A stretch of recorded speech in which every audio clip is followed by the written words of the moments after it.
بسم الله الرحمن الرحيم أنيقو مقعيقو يهي هبه فارح بوح أهنا مدحا أوركا هاوينكا ABLF waxaan halkan mahad ballaaran uga celinayaa halgamayaasha naftooda u huray inay xoreeyaan gobolka Awdal ayna ka xoreeyaan jabhadda SNM anigoo ah hablaha ku nool gobolka Awdal waxaan u dul qaadan kari weynay dhibaatada haysata shacbiga ku nool gobolka Awdal umana dul qaadan karno waxaan ka yeelaynaa maahin dawladda la leeyahay Somaliland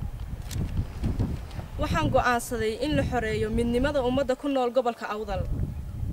waxaan idinku boorinayaa in la taageero cidii shakhsiga kasta ee ka shaqeynaya ama halgamayaasha u baxay duurka in lagu taageero hawsha ay wadaan in maxay hay'aday gacan la siiyo in garab la siiyo in mar walba la garab taagan yahay waayo shakhsi maanta wax umay bixin shakhsiyan waxay u baxeen danteena danta shacabka gobolka Awdal in la taageero oo maxay hay'aday gacan siino oo mar walba taagnaano waxaan xaq u leenahay gaar ahaan waxaan la hadlayaa waliba dhalinyarta ku nool gobolka Awdal gaar ahaan gabdhaha wiilasha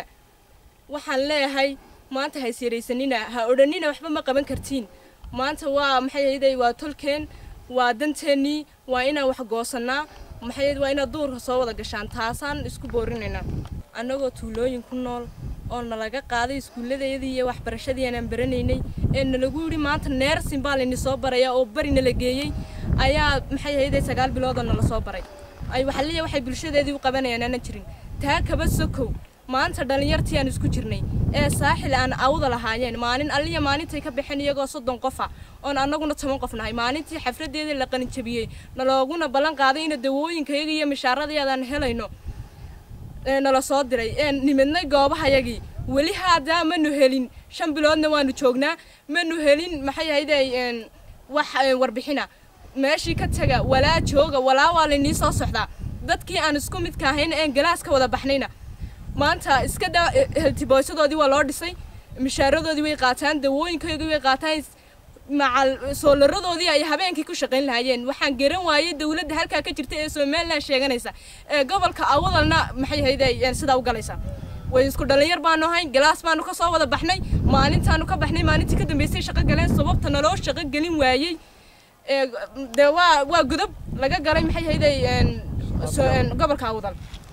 wayna jirtay wayna noo qarsoonayd waanu aragnay ilaahay baana ma hadlayna dareensiiyayna maanta mid kale waxaan ka hadlayaa Somaliland wax bilaa shaqo la yiraahdo ma jirto halkay laakiin ka jirta gobolka Awdal gobolka Awdal ma ahin Somaliland dhalinyartoodii ka soo baxay 6 sano ka hor suuqa doqonkay fadhiyaan ma waxa la arkay dhalinyar intay jaamacada ku jiraan waliba tahriiba muxuu ku fikirayaa in ka tahriibay bari hada jaamacada ka soo baxday halka walaalka fadhiyay aad soo fadhiisan doontaa umad talaabi karaan gobol kale maxay wax kale maxay looma qaban karo shaqo kale lama siinin gobolkii maxay hay'aday magaaladii bay sida wada fadhiyaan uqdad bay ka qaadeen dhalinyarta Awdal waxaan leeyahay wixiina wada helaysiin xaqina wada helaysiin ilaahay bayna garansiiyay waan guuleysanaynaa waxaan kale oo ka hadlayaa maanta waxa la leeyahay lughaya waar sida dhul laguma qaato shacabka reer lughaya waxaan leeyahay uma dul qaadan karno mana yeelayno in taako dhul ahna laga qaato waxaan ugu baaqayaa oo u bishaaraynayaa inaan maanta ciidan xoog leh aan leenahay oo wax iska difaaci karno shacabka reer lughaya waxaan leeyahay waan garab taaganahay maxay hay'aday heeliyo hoob waan la garab taaganahay annaka ay heelinayna dhulkeenana taako uma ogolinay cid kala qaadato waxaan leeyahay shacabka reer Awdal iyo maxay hay'aday halgamayaasha duurka u soo baxayba waan guuleysanaynaa ilaahay guusheenana haynoo adkeeyo wassalaamu calaykum waraxmatullaahi tacaala wa barakaatuh